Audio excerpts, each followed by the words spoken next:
Breaking news చూస్తున్నాం. నేపాల్ తగలబడిపోతోంది. నేపాల్లో యువకులు చేసేటువంటి ఆ నిరసన కార్యక్రమాలు శృతిమించాయి. పెద్ద ఎత్తున అక్కడి అధికారులని, ముఖ్యంగా మంత్రులని సైతం మీరు చూడండి, సర్కిల్లో కనబడుతోంది విష్ణు బొపాయ్. అక్కడ ఫైనాన్షియల్ మినిస్టర్ తిరగబడి పరిగెత్తించి ఇష్టం వచ్చినట్టుగా పిడిగుద్దులతో రెచ్చిపోయారు యువత అంతా. అంటే అక్కడ ఎంతటి స్థాయిలో ఒక ఉద్యమం జరుగుతుందో అర్థం చేసుకోవచ్చు. మంత్రులని ఇష్టం వచ్చినట్టుగా రోడ్లపై పరిగెత్తించి మరి దాడి చేస్తున్నారంటే అక్కడ సిచ్యువేషన్ ఎలా ఉందో అర్థం చేసుకోవచ్చు. సో ప్రజలు మనం విజువల్లో చూస్తున్నటువంటి అక్కడ గమనిస్తే ఆ విజువల్లో కనిపించే వ్యక్తి విష్ణు ప్రసాద్ పడుల్. సో విష్ణు ప్రసాద్ అనేటువంటి ఆ వ్యక్తిని తిరగబడి వెంబడించి మరి దాడి చేస్తూ ఉన్నారు.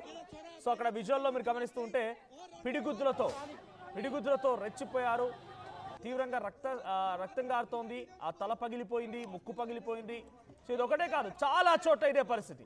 అసలు నేపాల్లో ఏం జరుగుతోందో మీకు వివరంగా చెప్పే ప్రయత్నం చేస్తాను. ఒకసారి విజువల్ చూడండి. కార్లు తగలబడిపోతున్నాయి.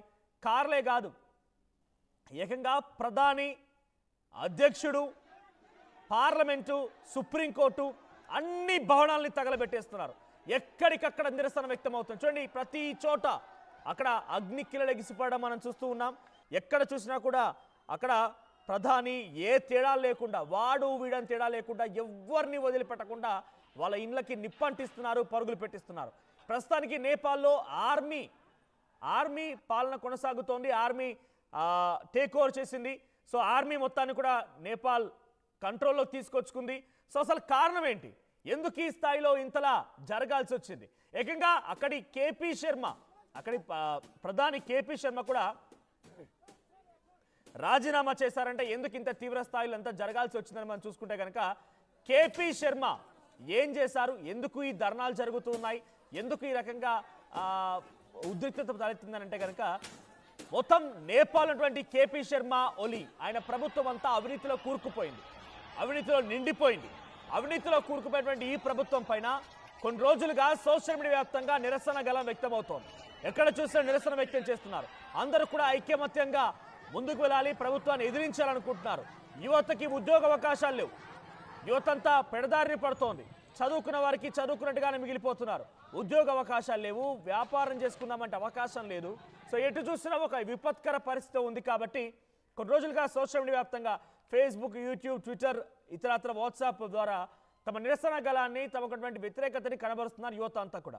సో దీంతో ప్రభుత్వం ఏ రకంగా అలర్ట్ అయిందనంటే ఎలాగైనా మా దాకా వస్తుంది, మా ప్రాణాలు తీయడం ఖాయం, మమ్మల్ని పక్కన పెట్టడం ఖాయం. కాబట్టి ఈ యువతంతా ఐక్యంగా ఉండకుండా ఉండాలి అంటే సోషల్ మీడియాని తొలగించాలి.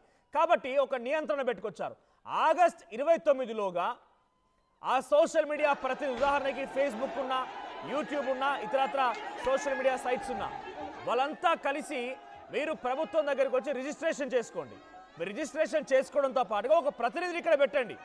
సో దీన్ని బట్టి ఎవరైనా సోషల్ మీడియాలో యువకులు కనుక మా ప్రభుత్వానికి వ్యతిరేకంగా ఏమైనా అవాకులు చవాకులు పేల్చినా, ఇంకేదైనా తప్పుడు కూతలు కూసినా, మా ప్రభుత్వ అవినీతిని బట్టబయలు చేసినా, సో వారి వీడియోలు కానీ వాళ్ళ పోస్టులు కానీ మాకు ప్రతినిధి ఇస్తే మేము డిలీట్ చేయిస్తాం. అది నలుగురికి తెలియకుండా ఆపుకోగలుగుతాం, అది విస్తృతంగా వెళ్ళకుండా ఆపుకోగలుగుతాం. కాబట్టి ఆ రకంగా నిర్ణయం తీసుకోండి అని చెప్పి ఆగస్టు 29 ఒక గడువుగా పెట్టింది. కొన్ని రిజిస్ట్రేషన్ చేసుకున్నాయి 29 సోషల్ మీడియా సైట్లు, మరీ ముఖ్యంగా Facebook, Twitter, YouTube and WhatsApp. ఈ ప్రతినిధులు ఎవరు కూడా రిజిస్టర్ చేసుకోలేదు. వాళ్ళకి సంబంధించి ఒక ప్రతినిధిని నేపాల్లోకి పెట్టలేదు. దీంతో ఆ సోషల్ మీడియా సైట్స్ని బ్యాన్ చేసింది ప్రభుత్వం. ఒక అదునుగా చూసి బ్యాన్ చేయడంతో పబ్లిక్ ఉద్యోగాలు కోల్పోయారు. సోషల్ మీడియా ద్వారా వచ్చే ఉద్యోగాలు లేవా? సోషల్ మీడియా ద్వారా వచ్చేటువంటి ఉద్యోగాలు కోల్పోయారు. సోషల్ మీడియా ద్వారా తమ గలాన్ని వ్యక్తం చేయకుండా ఆపేశారు. దీంతో వీరంతా విపిఎన్ నెట్వర్క్ ద్వారా అంతా కమ్యూనికేట్ చేసుకున్నారు. సో అంతా కొంత రగులుతోంది. అప్పుడప్పుడే ఒక నిప్పు కణికలాగా రగులుతోంది సోషల్ మీడియా పైన బ్యాన్ విధించడంతోనే. ఒక వారం రోజులైంది. ఆ తర్వాత కోషి ప్రావిన్స్, నేపాల్లోని కోషి ప్రావిన్స్ దగ్గర ఒక 11 ఏళ్ల చిన్నారి స్కూల్కి వెళ్తూ రోడ్డు దాటుతూ ఉంటే ఒక మంత్రి కాన్వే వచ్చి తగిలింది. ఆ అమ్మాయికి చాలా తీవ్రంగా గాయాలైపోయాయి. ఆ కాన్వేలో మంత్రి దిగలేదు, అక్కడున్న అధికారి దిగలేదు. సామాన్య ప్రజలే ఆ పాప మా చిన్నారిని తీసుకెళ్లి ఒక పక్కన కూర్చోబెట్టి ట్రీట్మెంట్ చేసి హాస్పిటల్కి పంపించే ప్రయత్నం చేశారు. ఇక అక్కడితో మొదలైన అసలు ఉద్యమం. అంటే వీళ్ళ అహంకారం అనేది అక్కడి నుంచి చాలా క్లియర్గా అర్థమైపోయింది. ఇక ప్రజలంతా రోడ్లు ఎక్కడ మొదలు పెట్టారు. త్రిభువన్ యూనివర్సిటీ కాఠ్మండూలోని త్రిభువన్ యూనివర్సిటీ దగ్గర అసలు విషయం స్టార్ట్ అయింది. అది కాస్త ఒక నిప్పు కణికలాగా నేపాల్ ప్రధానిపై పడిపోయి, నేపాల్ అధికారులపై పడిపోయి, నేపాల్ మంత్రులపై పడిపోయి రగళ్ళ మొదలుపెట్టింది. అగ్నిగుండంలా మారిపోయింది నేపాల్ అంతా కూడా. కొంత ఆందోళనకరంగా అక్కడ పరిస్థితులు మారిపోయాయి. ఒకసారి విజువల్స్ చూద్దాం. ఆ విజువల్స్ చూస్తే మీకే అర్థమవుతుంది అక్కడ ఎటువంటి సిచ్యువేషన్ నెలకొందనేది.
రైట్, ఇదిలా కొనసాగుతూనే ఉంది.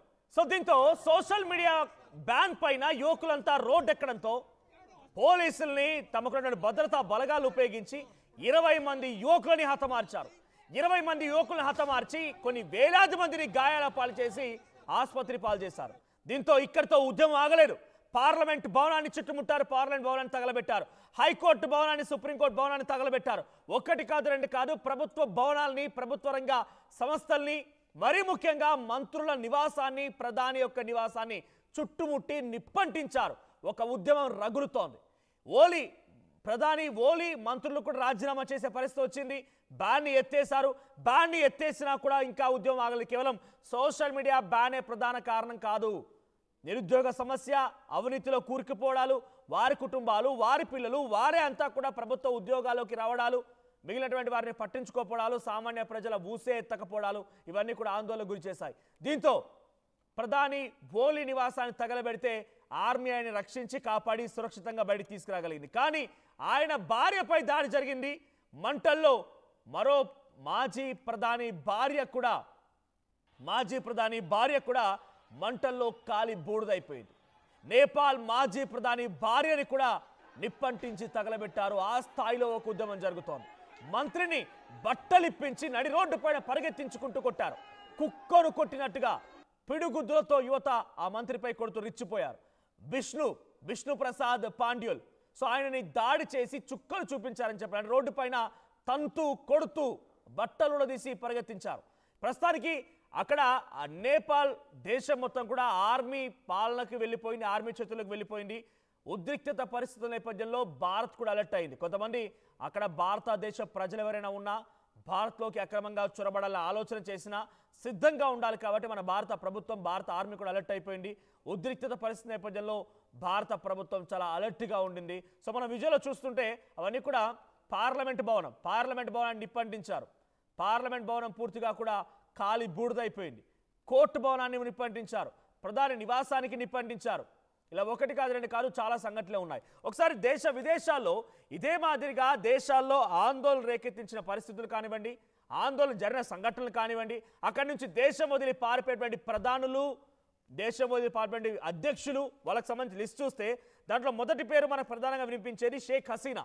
బంగ్లాదేశ్ ప్రధానిగా పనిచేసిన షేక్ హసీనా అక్కడ కూడా ఇదే స్థాయిలో జాబ్ రిజర్వేషన్ కోటాల గురించి ఒక ఉద్యమం జరిగితే ఏకంగా షేక్ హసీనా ఇంటికి వెళ్ళిపోయి తన ఉన్నటువంటి నివాసానికి వెళ్ళిపోయి తన రూమ్కి వెళ్ళిపోయి తన చీరలు కూడా తగలబెట్టారు అక్కడ యువత.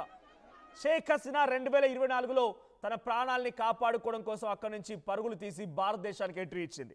ఆ తర్వాత అంతకంటే ముందు గోటబాయ్ రాజపక్స శ్రీలంకన్ ప్రధాని, శ్రీలంక అధ్యక్షుడు గోటబాయ రాజపక్స కూడా ఇదే రకంగా ఎకనామిక్ క్రైసిస్, ఇన్ఫ్లేషన్, ఒక కోడిగుడ్డు ధర 100 రూపాయలు, కనీసం తినడానికి తిండి లేదు, తాగడానికి నీళ్ళు లేవు,